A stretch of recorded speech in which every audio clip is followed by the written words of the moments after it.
Hey guys, and welcome back to my channel. Today I wanted to do a story time about something that happened to me a few years back. It's something that impacted my life. Not everyone knows about this, but I did want to share it with you guys. Mind you guys, I was like 14 at the time, so I'm not gonna remember like every single detail about this story, but um there's some stuff that I want to share with you guys. I was in 8th grade at the time. I was 14. We were going through these exams that we had to do. I don't remember the name right now, but it was a exam that they would tell you that if you don't pass it, you don't go on to the next grade and all of that. I started to get these really weird headaches. They wouldn't go away with anything. I was throwing up. I felt like I had like this flu. um it's just constant headaches. It was really bad. I would have to turn off the lights. It was horrible headaches that just kept coming and they would not go away. When it comes to school, I am the type of person that stresses out a lot. For example, I get a B, and to me that's like the end of the world. I stress out so much when it comes to school, and I always asked for more for myself, which was part of the problem that was going on. All right, so I told the teacher that I had to call my mom immediately because my headaches were really bad. They were horrible. Once my mom got there, that I called her and all of that, she took me straight to Miramar Hospital. So I left the hospital. I took all the medicines that they told me to take. I did everything that they told me to do, and everything stayed the same. I remember that on the following day, I went back to school because the test that we were taking, it was divided into like 3 parts. We had science, math, and language arts, something like that. But the next day I went, and I remember that there was a teacher. I was going like that way. I was going straight, and there was a teacher coming back. And she's like, Ashley, you look so pale. You need to go straight to the nurse. I was like, I explained to her everything that was going on. I told her I really have really bad headaches. I know how important this test is, but I'm feeling so bad right now. She was the one who then took me to my teacher, and she explained to my teacher that I did not look good at all. And my teacher told me that she would get my test and then postpone it to another day, that I really had to go home. I looked horrible.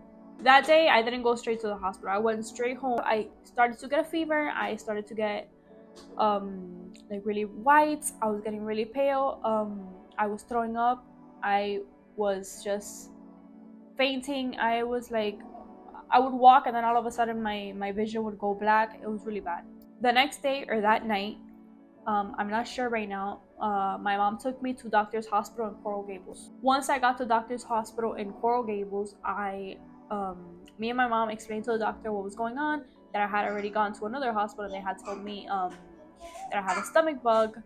And I explained to them that nothing that they told me to do was working. So they did a CT scan.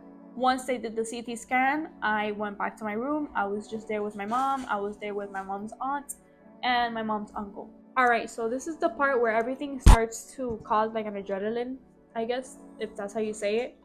The doctor comes and he tells my mom to go with him outside the door to speak. So that I guess they were trying to not scare me. He ends up telling my mom that they found something in the CT scan, but to not start freaking out because sometimes it looks like there's something, but there's actually nothing. So the doctor told me that I had to get an MRI done. It was going to be 2 hours, with and without contrast.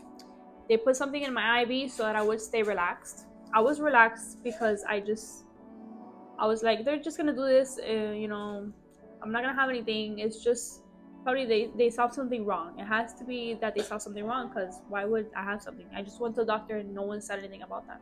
I go, I do the MRI, which was really loud by the way, but it was fine. I was fine. I remember that when I was done with the MRI, I looked at the MRI technician and I was like, did you see anything? And I knew that he wasn't gonna be able to tell me anything, and he didn't. And he just said, no, like, don't worry, I can't tell you anything, but the doctor will talk to you.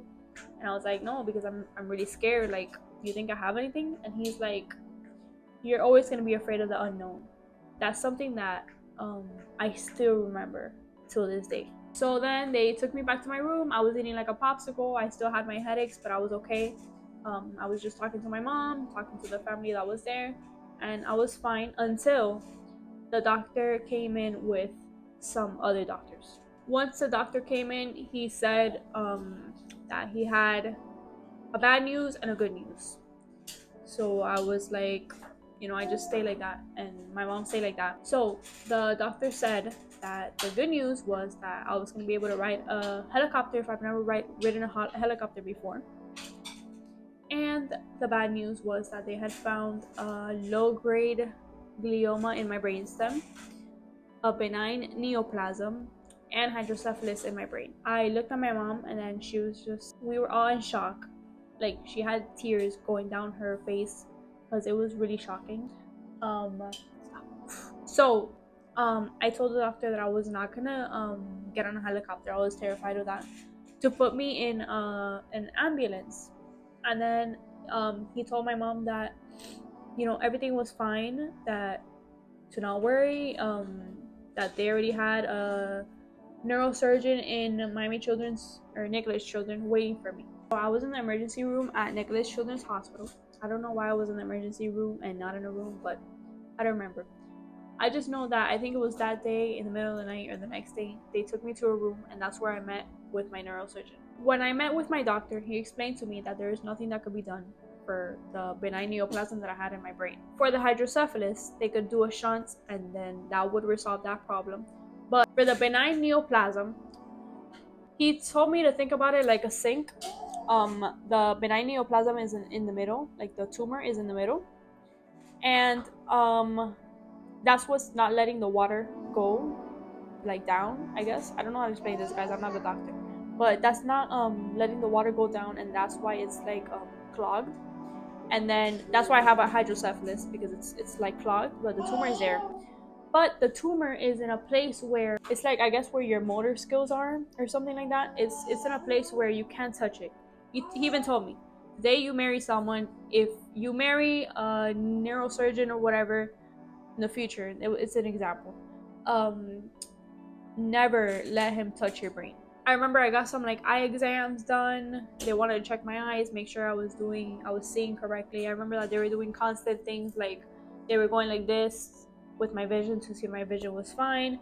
They were making me walk in a straight line. They were making me do this finger thing that the doctor would put his finger and then I would have to touch it. After getting medications and all of that, I was released from the hospital. And I was told that I had to go every 6 months to get an MRI. I wanted to share this with you guys because if I'm going to be doing YouTube, I want you guys to know everything that you can about my life. And this is something that impacted my life.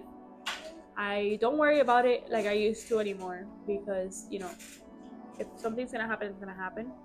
But I just wanted to share this with you guys. Thank you so much for watching this video. I hope you like this little mini story time. It wasn't that long like I thought it was gonna be because I don't remember so much about it, but thank you for being here. Thank you for watching the video, and stay tuned for the next video. Bye guys.